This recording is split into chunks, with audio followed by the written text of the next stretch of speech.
NASCAR'S law-breaking hot shoe, Gary Balough.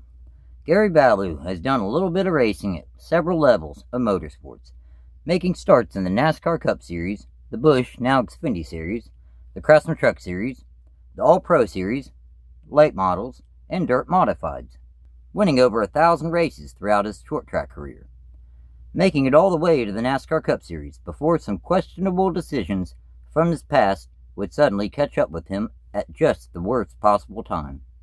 A race car driver who competed from 1962 through 2001, finding plenty of success, but still, all things considered, there's got to be an asterisk put next to his name on some of those victories. Yet Gary Balough, without a doubt, was an incredible race car driver. Getting his start in late models in the Southwest through the 1960s, Balough continued to improve. By 1968, Balough won the Florida Governor's Cup 200 held at Golden Gate Speedway. This indeed was Gary Balough's first major victory of his racing career. From 1969 through 1975, Balough only continued to build his legacy, winning at an incredible rate, spreading his area that he would compete to the entire East Coast, racing dirt modifieds in the Northeast. In 1979, Balough made his NASCAR Cup Series debut in what would end up being the race that brought NASCAR to the masses, the 1979 Daytona 500. Behind the wheel of Billy Harvey's number 87 Oldsmobile. He started 27th, but after a lap 53 crash ended his race early, he finished 35th.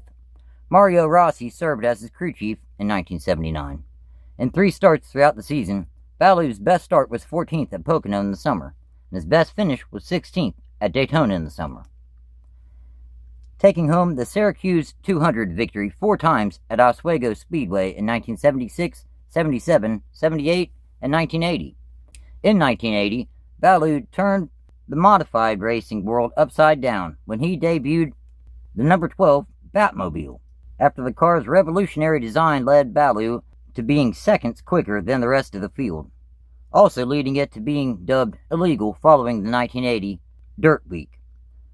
Another big event he would also win in 1980 was the Snowball Derby, held every season at Five Flags Speedway, behind the wheel of his black number 112. Again in 1980, Balough made another Cup Series start behind the wheel of Billy Harvey's number 87 Chevrolet at Atlanta in the fall, starting 8th, and following a lap 16 accident, he finished 39th. For the 1981 season, Gary Balough took over the number 75 Buick for Ray Mach Enterprises in the NASCAR Cup Series, starting at race 19 in Pocono. After a few different drivers made starts for the team the first portion of the 1981 Cup Series season. In 10 starts to finish out the season, it was either they would DNF or finish inside the top 20. He started 41st in his second start in that number 75, and drove all the way to first to lead the only lap he would ever lead in the Cup Series, only to blow his engine on lap 113 to finish 25th at Talladega. Balough's best start was 3rd at Michigan in the late summer, and his best finish was 10th at Richmond in the fall. Overall, in 10 Cup Series starts, he scored 1 top 10 finish, finishing 37th in final Cup Series point standings. In the late model Sportsman Series, now Xfinity Series, he beat Dale Earnhardt and Jody Ridley in a Bob Rahali built and owned race car and engine, to score the lone Xfinity Series victory of his career in the Miller High Life 300 held at Charlotte in the fall. That following season, Balough initially returned to the NASCAR Cup Series for what was intended to be a full-time schedule, though Balough and some of his cohorts have been living a secret double life to fund their racing ventures over the years, smuggling tons of marijuana from the Bahamas to the Florida coastline, arresting an all told 70 people in association with a $300 million drug smuggling operation.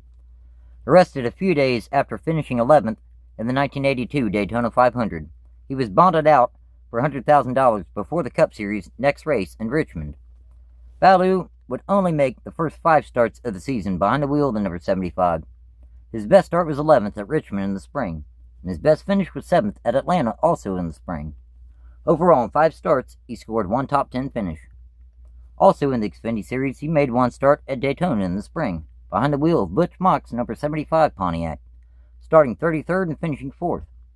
Balough even had a stronger, steadier ride set up that was going to be getting going before too much longer, though due to his legal issues it never came to fruition. A ride for Harry Rayner's number 28 team, with Domino's Pizza serving as primary sponsor for 25 races. This definitely would have taken him to the next level. He also formed a friendship with Raymond Beadle, who owned the number 27 team. Balough also would have probably, or possibly, ended up driving for this team at some point in the Cup Series. After getting indicted by the FBI in early 1982, Balough went back to short track racing and winning, joining the All Pro Series the second half of the 1982 season in his number 112, winning at Nashville Fairgrounds Speedway in September of that same year. The 1983 All Pro Series season saw Balough find victory lane twice at Orlando in June and Palm Beach Fairgrounds in December. Things only improved for Balough in the All Pro Series in 1984, winning 6 times, including the All-American 400, held at Nashville Fairgrounds Speedway, as well as the 1984 World Crown 300, held at Georgia International Speedway, with 5 more All-Pro victories coming in 1985. For the 1986 All-Pro Series season, Balough continued to dominate the series, winning 9 races throughout the season, including that season's All-American 400 from Nashville Fairgrounds Speedway, as well as the 1986 Snowball Derby from Five Flags Speedway en route to the 1986 All-Pro Series Championship. Following the 1986 season, Balough served his 45.5-month prison sentence. For the indictment, he was served in 1982 following that year's Daytona 500. Returning to the racing scene in 1990, near the end of the NASCAR Xfinity Series season at Darlington in the fall, behind the wheel of Roy Hill's number 4 Buick, starting and finishing 32nd, also making 2 more starts, 3 in all. His best start was 29th, and his best finish was 29th, both coming at Dover in the fall.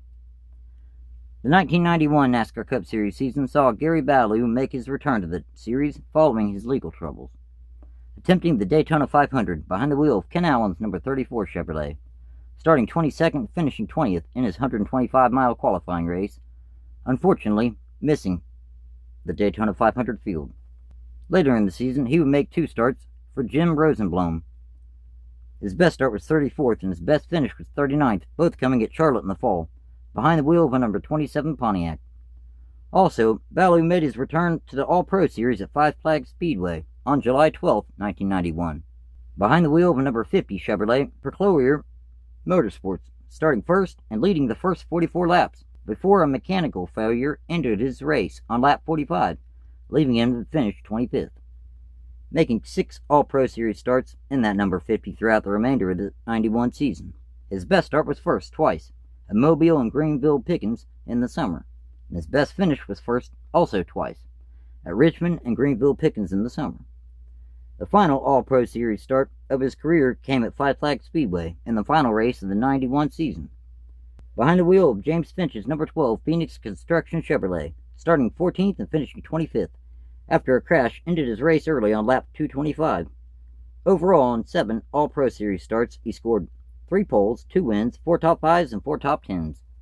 Balough returned in 1992, making 1 more NASCAR Cup Series start at Charlotte in the spring, behind the wheel of a number 27 Terminal Transport Chevrolet for Jim Rosenblum. First attempting to qualify for the All-Star race, running the Winston Open, starting 29th and finishing 19th after he blew his engine with 2 laps left in the 50-lap event. Then in the Coca-Cola 600, Balough qualified 34th, and after a lap 131 accident, he finished 40th. Even making 2 starts in the winter heat races for the newly formed Super Truck, now Craftsman Truck Series, in late 1994 and very early 1995. In the first heat race he started 13th and finished 12th, behind the wheel of a number 31 Chevrolet. The second heat race, he started 9th and finished 5th. Going back to racing late models and winning through the 1990s. His final start, that I could find documented, came in 2001 at New Smyrna Speedway in super late models, where he drove a number 87 to a 26th place finish. In the time since, he's been in and out of jail, as well as helped some up-and-coming drivers and race teams, altogether spending 10 years in prison, and several more years on parole. Now he's working with several different race teams to this day. There's a book out titled Hot Shoe, A Checkered Past, My Story, with a documentary to follow at some point. So in 22 NASCAR Cup Series starts, he scored 2 top 10s. In 5 Xfinity Series starts, he scored 1 win, 2 top 5s, and 2 top 10s. In 2 Craftsman Truck Series starts, he scored 1 top 5 and 1 top 10. In 87 All Pro Series starts, he scored 23 poles, 25 wins, 44 top 5s, and 50 top 10s, winning the 1986 All Pro Series championship, as well as winning over 1,000 short track races throughout his racing career. Thanks for watching, everyone. Take care.